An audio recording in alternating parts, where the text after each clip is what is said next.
बिस्मिल्लाहिर्रहमानिर्रहीम। अस्सलाम वालेकुम। खेलों की खबरों पर तबसरों और तस्दीयों से स्कोर के एक और प्रोग्राम के साथ सैयद याह्या हुसैनी आपकी खिदमत में हाजिर है। पाकिस्तान क्रिकेट बोर्ड ने कौमी T20 टीम के लिए बड़ा फैसला कर लिया। मुत्तहिदा अरब अमारात में होने वाले एशिया कप 2025 के लिए ऐलान करदा T20 स्क्वाड में साबिक कप्तान बाबर आजम और wicket keeper batter Mohammad Rizwan जैसे बड़े नाम शामिल नहीं। दूसरी जानिब नसीम शाह भी T20 टीम में जगह हासिल न कर सके और 3 मुल्की सीरीज़ के साथ साथ एशिया कप का भी हिस्सा नहीं होंगे, जबकि इंजरी के बायस बाहर रहने वाले फ़खर जमान फिटनेस हासिल करके टीम में वापस आ गए हैं। स्क्वाड में नुमाया इजाफा लाहौर कलंदर के उभरते हुए फास्ट बॉलर सलमान मिर्ज़ा की शक्ल में हुआ है, जिन्होंने हालिया बांग्लादेश के दौरे में सीरीज़ में 7 विकेटें हासिल की। इसी तरह जारहा मिजाज ओपनर साहबजादा फरहान अपनी मुसलसल परफॉर्मेंस के बायस टीम में जगह बनाने में कामयाब रहे हैं। क़यादत की जिम्मेदारी सलमान अली आगा को सौंपी गई है, जो 17 रुकनी स्क्वाड की कमान संभालेंगे। बॉलिंग डिपार्टमेंट में शाहीन आफरीदी की वापसी टीम के लिए हौसला अफजा है, जबकि दोनों specialist wrist spinner Abrar Ahmed और सुफियान मुकीम को बरकरार रखा गया है। ताहम अहमद दानियाल की टीम में अनफिट होने के सबब जगह न बन सकी। स्क्वाड का नया कॉम्बिनेशन पाकिस्तान क्रिकेट की T20 हिकमत अमली में वाज़े तब्दीलियों की निशानदही कर रहा है, जहां नौजवान खिलाड़ियों को मौका देने पर जोर दिया जा रहा है और सीनियर्स को बाहर बैठा दिया गया है। Pakistan cricket team T20 format में गुज़िश्ता चंद बरसों से कड़ी तनकीद की जद में रही। सवालात उठ रहे थे और इन सवालात की जड़ है वो कारकर्दगी जिसने शायकीन को सख्त मायूस किया। पर्थ में T20 वर्ल्ड कप 2022 में जिम्बाब्वे के खिलाफ गैर मुतवक्किल शिकस्त, वनडे वर्ल्ड कप 2023 में कोलकाता के मैदान पर अफगानिस्तान के खिलाफ नाकामी, डैलस में T20 वर्ल्ड कप 2024 में एसोसिएट मेंबर मुल्क अमरीका के हाथों नाकामी और चैंपियंस ट्रॉफी 2025 के पहले राउंड में ही बाहर होना, ये सब वो लम्हे हैं जिन्होंने पाकिस्तान क्रिकेट के मुस्तकबिल पर बड़े सवालिया निशान खड़े किए। कमज़ोर टीमों के खिलाफ शिकस्त और बड़े बैनुल-अक़वामी इवेंट्स के इब्तिदाई राउंड से बाहर हो जाना पाकिस्तान क्रिकेट बोर्ड के थिंक टैंक के लिए लम्हा फ़िक्र यह रहा। पाकिस्तान क्रिकेट बोर्ड के सरबराह सैयद मोहसिन रज़ा नकवी ने अपने ओहदे का चार्ट संभाला तो 2 सीनियर क्रिकेटर मोहम्मद रिजवान और बाबर आजम पर यह तनकीद थी कि उनके स्ट्राइक रेट टीम को मुश्किलात से 2-4 कर रहे हैं। बाबर आजम को कप्तानी से हटाने पर मुतालबा ज़ोर पकड़ता गया, लेकिन चेयरमैन पाकिस्तान क्रिकेट बोर्ड ने दोनों क्रिकेटर्स के बैट पैच को जहन में रखते हुए उन्हें मौक़े फराहम किए, मगर कोई फ़ायदा ना हो सका। इसीलिए अब थिंक टैंक ने इन दोनों क्रिकेटर्स के बगैर मुख्तसर T20 फॉर्मेट में आगे बढ़ने का फ़ैसला कर लिया है। गुज़िश्ता T20 इंटरनेशनल से बाबर आजम और मोहम्मद रिजवान कौमी टीम का हिस्सा नहीं।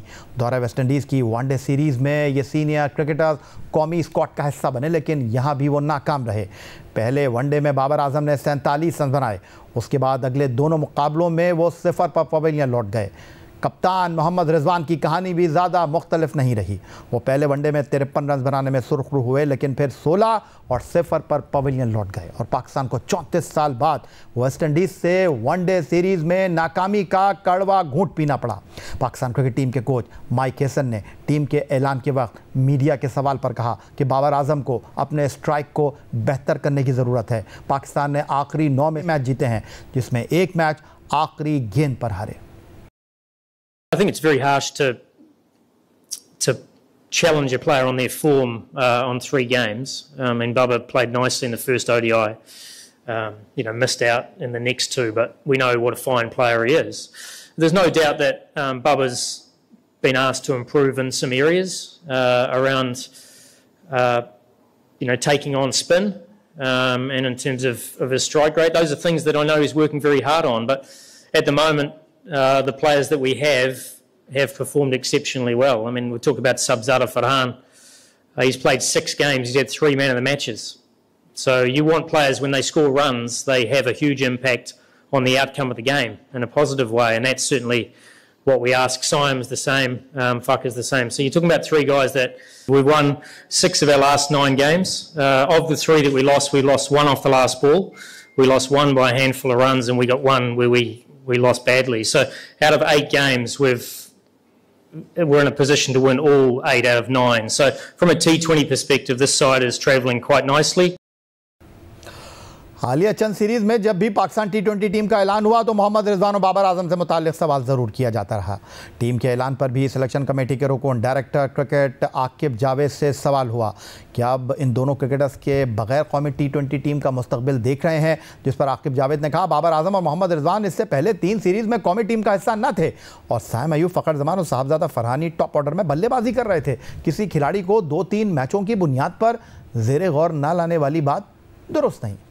देखिए, अभी लास्ट वो जो खेले हैं वो तो ओडीआई मैचेस खेले हैं। उससे पहले जो 3 सीरीज़ हुई हैं वेस्ट इंडीज़ की, बांग्लादेश होम एंड अवे, तो उसमें भी आपके जो ओपनर्स थे वो आपके साइम था, फ़खर था, साहबजादा था।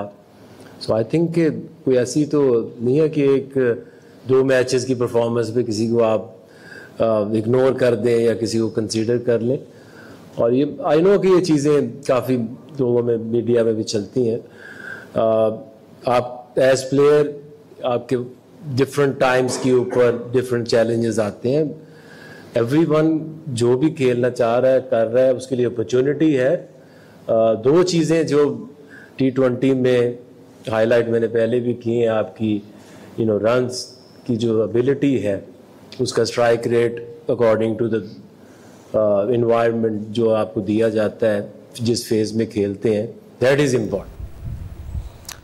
आकिब जावेद पाकिस्तान क्रिकेट बोर्ड के डायरेक्टर हाई परफॉर्मेंस सेंटर और सिलेक्शन कमेटी के रुकन, और उनके साथ टीम के coach mic Hesson Asia cup और ट्राई सीरीज़ के लिए टीम का ऐलान करते वक्त मीडिया के सवालों के जवाब दे रहे थे।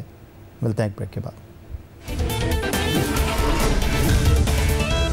ब्रेक के बाद सीधा चलेंगे दुबई, जहां वीडियो लिंक पर हमारे साथ मौजूद हैं पाकिस्तान के टेस्ट ओपनर अहमद शहजाद साहब। खुश आमदीद कहेंगे अहमद आपको। अहमद, कैसी लगी आपको ये टीम जो कि ट्राई सीरीज़ और एशिया कप के लिए मुंतखब हुई है?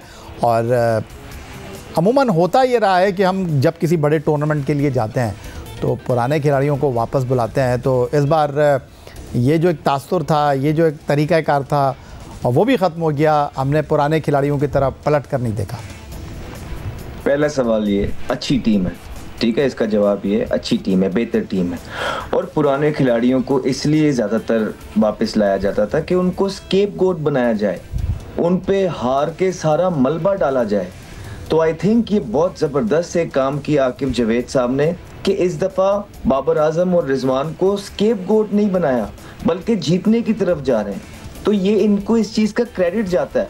और वो लोग जो बाबर आजम के फ़ैन हैं या उनके मेंटोर बने हुए हैं सोशल मीडिया के ऊपर, एंडी रॉबर्ट्स हैं और ये सारे लोग हैं, तो उनको ये सोचना चाहिए कि बड़ा आसान था उनके लिए सारा मलबा जो है ना चीज़ों का बाबर आजम को स्केपगोट बना देना फिर से, लेकिन उन्होंने नहीं किया। उन्होंने क्या किया, उनको समझ आ रही है कि रिजवान और बाबर आजम जो है अंडर प्रेशर हैं। रिजवान और बाबर आजम 8 इवेंट्स खेले हैं, उनकी परफॉर्मेंसेस नहीं है, पावर प्ले के अंदर कोई छिक्का नहीं था उनका, स्ट्राइक रेट दुनिया में सबसे ज़्यादा नीचे है, बाबर आजम के स्कोर जो है लूजिंग कॉज में सबसे ज़्यादा हो गए दुनिया के अंदर। उसके बाद जो परफॉर्मेंसेस की हैं वो B-C-D टीम्स के अगेंस्ट की हैं, वो भी अपनी परफॉर्मेंसेस की हैं, मैचेस नहीं जितवाए। USA सारे प्लेयर्स खेलते थे तो USA से आप हारते हैं, आयरलैंड से आप हारते हैं, जिम्बाब्वे से आप हारते हैं, USA से आप हारते हैं, बांग्लादेश से आप हारते हैं, उसके बाद 9वें नंबर की टीम वेस्ट इंडीज से आप हारते हैं। तो ये सारी चीज़ें देखते हुए उन्होंने बिल्कुल ठीक किया है कि वो जवान टीम के साथ आगे गए हैं। और ये देखिए एक ये बड़ा क्लैरिटी के साथ आगे गए हैं। और इन्होंने एक दफ़ा ये अच्छी चीज़ की है कि लास्ट मोमेंट पे टीम अनाउंस नहीं की, इनको क्लैरिटी है। आगे वर्ल्ड कप भी इसके साथ जुड़ा हुआ है, तो मेरे ख्याल से इनको क्लैरिटी है कि एशिया कप में और वर्ल्ड कप में हमने ऑलमोस्ट इन्हीं प्लेयरों के साथ जाना है, which is a very good sign. That's wonderful. चलें अहमद, आगे बढ़ते हैं। और चूँकि पाकिस्तान क्रिकेट बोर्ड भी आगे बढ़ रहा है और पीछे मुड़कर देखना नहीं चाहता, तो हम भी आगे बढ़ते हैं। और सवाल मेरा आपसे ये है, ने एक लंबी फहरिस्त है जो आपने बग़ैर सांस लिए हुए गिनवा दी, क्या कुछ होता रहा है जिसकी वजह से हम पुराने खिलाड़ियों की तरफ देख नहीं रहे। अब सवाल ये है कि ट्राई सीरीज़ की ट्रॉफ़ी इस टीम को उठाना चाहिए under the captaincy Salman Ali Agha. उसके बाद हम एशिया कप में एंटर हो रहे हैं, तो आपको लगता है कि नतीजा इम्पॉर्टेंट है? क्योंकि किसी टीम के लिए आगे बढ़ने के लिए मुस्बत नतीजा इम्पॉर्टेंट होता है, जीत बड़ी इंपॉर्टेंट होती है। इस टीम को बैक करना चाहिए, इस टीम को सपोर्ट करना चाहिए, चाहे नताइज कुछ भी हो। देखिए, अब तहम्मुल से ज़रा मेरा ना जवाब सुन लीजिएगा। वो ये है, सबसे पहले हम आते हैं फखर जमान और मोहम्मद हारिस पे। जब हम और आप बैठ के हम भी टीम पे थे, लोग फखर जमान को उनकी दलेरी पे सपोर्ट करते रहे 10 साल, और T20 के उनके स्टैट उठा के देख लीजिए तो एक नॉर्मल से स्टैट है, लेकिन क्या है कि यार अटैकिंग क्रिकेट खेलते हैं। और अब आके एक कैंपेन चल रही है मोहम्मद हारिस के खिलाफ, वो भी तो अटैकिंग क्रिकेट खेलते हैं, उनके पास भी तो शॉट्स हैं जबरदस्त। तो जब फखर जमान को 10 साल सपोर्ट किया अटैकिंग क्रिकेट पे, तो मोहम्मद हारिस को क्यों नहीं, जो कि कीपर भी जबरदस्त है। तो एक ये। दूसरा, जब आपकी पूरी टीम खेल रही थी, जिन्होंने टीम के अंदर रूल और राज किया है, आपने क्या जीता है? मैं आपसे सवाल करता हूं, आपने कुछ नहीं जीता है। आपने बता दिया अहमद, आपने बता दिया क्या जीता है क्या हारे जी। जब 8 इवेंट्स उनको दे दिए हैं, तो इन बच्चों को 4 इवेंट्स तो बनते हैं कि नहीं? जो हालात ये लोग पैदा करके गए हैं ना पाकिस्तान की क्रिकेट टीम के अंदर, अब क्रिकेट टीम को आगे लेके जाने में टाइम लगेगा। ये जमाना इन यंगस्टर की लॉट के बाद पीछे कुछ नहीं है। और अगर हमने इनको भी क्रिटिसाइज करना शुरू कर दिया, या इनकी ये जो performances tri series Asia cup पे इनको जज करके इनको निकाल दिया, या इनको हाड़े हाथों लिया, तो पाकिस्तान का ऊपर जाने वाला या आगे जाने वाला मरहला समझो मर गया।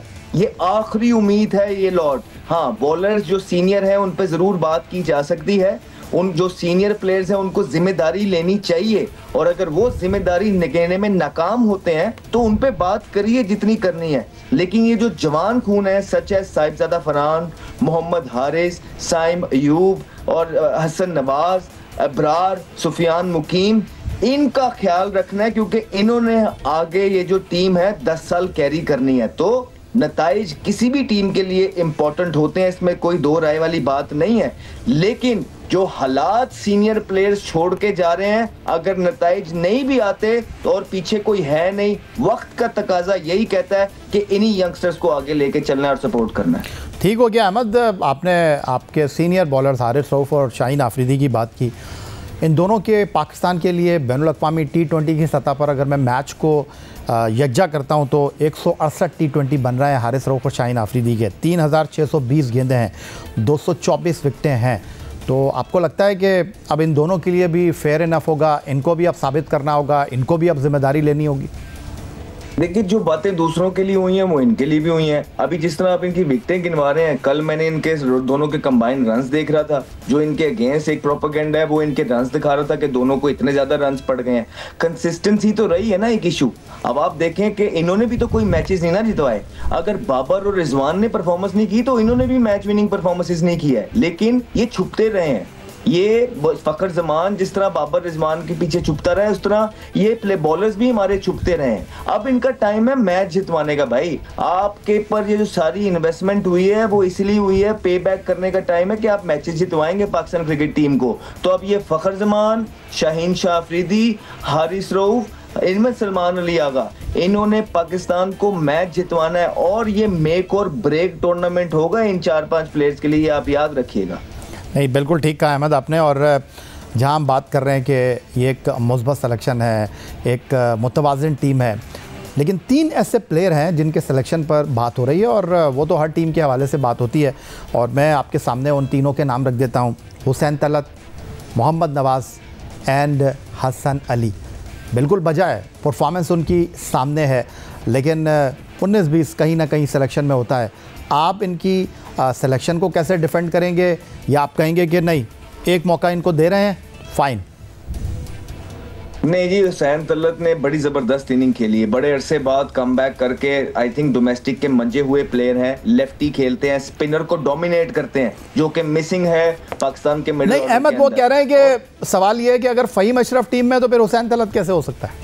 नहीं, मुझे नहीं पता फ़हीम अशरफ का, मेरी बात, मैं हुसैन तलत पे बात कर रहा हूँ। हुसैन तलत जो है डोमेस्टिक के परफॉर्मर है। मेरा मानना यह है कि जो 4 डे में परफॉर्मेंस करके आते हैं प्लेयर, वो टेक्निकली उनकी बेसिक स्ट्रांग होती है, और जो अंडर प्रेशर हसन नवाज के साथ मिलके वेस्ट इंडीज में इनिंग खेली है हुसैन तलत ने, वो काबिले बिल्कुल तारीफ है, और बिल्कुल एक ठीक है। हाँ, बॉलिंग नहीं, आप उसको 2 चीजें कर रहे हैं। हाँ, हुसैन तलत को आप ऑलराउंडर ना गिनिए, बिल्कुल नहीं, एज अ प्योर बैट्समैन गिनिए, एज अ बैट्समैन ही। लेकिन अहमद, आप जिस परफॉर्मेंस की बात कर रहे हैं वो तो वनडे क्रिकेट में है, हम तो T20 खेलने जा रहे हैं। नहीं सर, देखिए मेरी बात, हमने इसको T20 में भी खेलते हुए देखा है। ये हमारे साथ भी लड़का खेला है। इसने इस्लामाबाद यूनाइटेड की तरफ से भी इनिंग्स खेली हुई है, इसने लाहौर की तरफ से भी बड़ी जबरदस्त इनिंग्स खेली हुई है। इसके अंदर पोटेंशियल मौजूद है। या तो इससे बेहतर ऑप्शंस कोई आपके पास पड़ी है तो मुझे बता दें कि आपके पास जो है माइकल बेमन पड़ा हुआ है, या आपके पास आंड्रे रसल या कैरन पोलार्ड इस नंबर पे पड़े हुए, तो मैं कहता हूँ कि ठीक है जी, उनको ले आओ। हमारे पास घूम गिर के तलत साहब हैं, इनके ही हाथ जोड़ सकते हैं, सपोर्ट कर सकते हैं, क्योंकि हालात ऐसे करके गए हैं आपके सीनियर प्लेयर्स। और दूसरी आप बात कर रहे हैं आपके हसन अली की। हसन अली डिसेंट फॉर्म के अंदर थे, काउंटी क्रिकेट में अच्छी जाके परफॉर्मेंस की, PSL में भी उन्होंने अच्छी परफॉर्मेंस की है, और क्योंकि वो टीम के साथ थे बन रहे हैं। मुझे इनसे प्रॉब्लम नहीं, मुझे प्रॉब्लम क्या है अब्बास अफरीदी से। देखें आप मोहम्मद वसीम को पैराशूट बना के लेके आए, ठीक है, उनको इंजरी थी तो उनको साथ भी नहीं था, एकदम इतने बड़े इवेंट में आप उनको डाल रहे हैं। ये डिस्कस होने वाली बात है कि अब्बास अफरीदी के पास वेरिएशन मौजूद है, यॉर्कर वो मारते हैं, पावर प्ले के अंदर वो ओवर कर लेते हैं, टीम मैन वो है, छिक्के वो मार लेते हैं। तो एक ये, फिर आपने दो बॉलर एक जैसे रख लिए हैं, एक है खुशदिल शाह ऑलराउंडर और एक है मोहम्मद नवाज।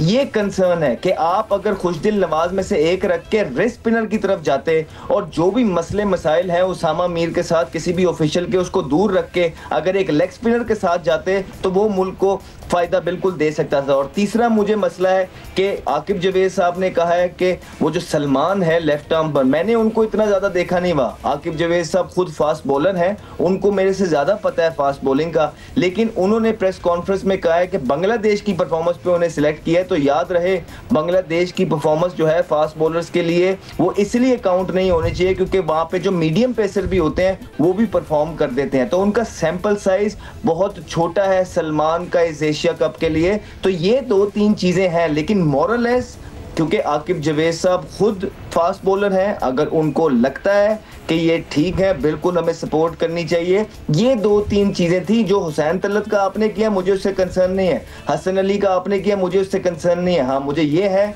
कि दो ऑलराउंडर एक जैसे रखे हुए हैं, खुशदिल और नवाज एक लेग स्पिनर हो सकता था और मोहम्मद वसीम जूनियर की जगह जो है मोहम्मद अब्बास आ सकता था। Otherwise this team looks good. और वो लोग जो इस टीम को क्रिटिसाइज कर रहे हैं और कह रहे हैं कि बाबर और रिजवान को होना चाहिए था, अगर 4 महीने पहले जाके आप उनके बयान निकाल के देखेंगे, वही लोग कहते थे कि इन दोनों को नहीं होना चाहिए और आरे हाथों लेते थे। अब ये क्या करते हैं, ये इसलिए क्रिटिसाइज कर रहे हैं क्योंकि ये प्रेशर बनाए रखना चाहते हैं, क्योंकि वो खुद उस पोजीशन पे आके वो जॉब लेना चाहते हैं जहां आकिब जवेद बैठा हुआ है। तो हमने आकिब जवेद को बहुत क्रिटिसाइज किया है उनकी गलत चीजों पे, लेकिन हमने साथ ये भी कहा था कि जान अल्लाह को देनी है, जहां पे आकिब जवेद अच्छा काम करेगा, लेट हो गया थोड़ा लेकिन अब अच्छा काम कर रहा है, तो हम इंशाल्लाह शाना बशाना साथ खड़े हैं, खुल के चीजें करें, संभाल लेंगे हम। ठीक है, लेकिन ये जो आपने अभी अब्बास आफरीदी की बात की, फाटा के दाएं हाथ के तेज़ बॉलर की, 24 T20 मैच पाकिस्तान के लिए, 417 गेंदें, 500 रन, 38 विकेटें। उधर दूसरी तरफ मोहम्मद वसीम जूनियर जिनको आप कह रहे हैं कि पैराशूट से उनकी टीम में लैंडिंग हुई है, 29 मैचों में 36 विकेटें हैं और जनवरी 2024 में पाकिस्तान के लिए लास्ट T20 मैच खेले। जो अब्बास आफरीदी का प्रॉब्लम इधर दिखाई दे रहा है, कराची किंग्स से भी वो खेले, आपने कहा बांग्लादेश में हो जाती है गलतियाँ, अहम मौक़ों पर वो डिलीवर नहीं कर पा रहे हैं, वो जो उनका स्लो वन है ना, वो उनके लिए बड़ा प्रॉब्लम कर रहा है। नहीं देखिए मेरी बात सुनिए, मोहम्मद वसीम को अगर आपने रखना था तो साथ साथ रखते हैं ना किसी को। इंजर्ड थे ना अहमद, इंजर्ड थे में ले आए। हाँ तो इंजरी थे तो एशिया कप के बाद ले आते, ऐसी क्या जल्दी पड़ गई थी।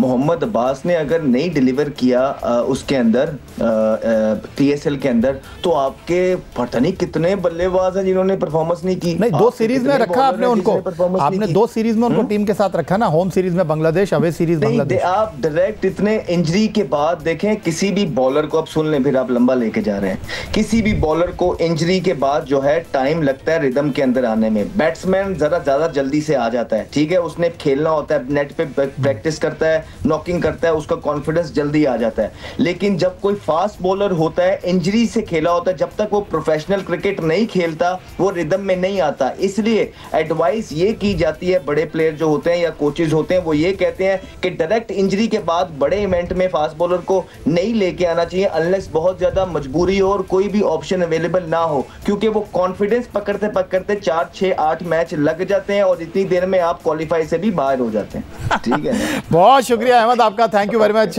हमारे साथ मौजूद है पाकिस्तान के टेस्ट आजाद और मुकम्मल तौर पर बैक कर रहे थे, सपोर्ट कर रहे थे पाकिस्तान क्रिकेट बोर्ड की सिलेक्शन कमेटी के इंतखाब को, जो कि ट्राई सीरीज़ और एशिया कप के लिए उन्होंने 17 अरकान पर मुश्तमिल टीम की शक्ल में किया है। यही था जनाब आज का हमारा प्रोग्राम। एक्स अकाउंट पर आप हमें फॉलो कर सकते हैं, ईमेल कर सकते हैं, अपनी राय साझा कर सकते हैं score@geo.tv पर। इस दुआ, इस उम्मीद, इस तवक्को के साथ कि पाकिस्तान में खेल और खिलाड़ी तरक्की करते रहें। सैयद याहिया हुसैनी को स्कोर की पूरी टीम के साथ अगले प्रोग्राम तक के लिए इजाज़त दीजिए। अल्लाह हाफ़िज़।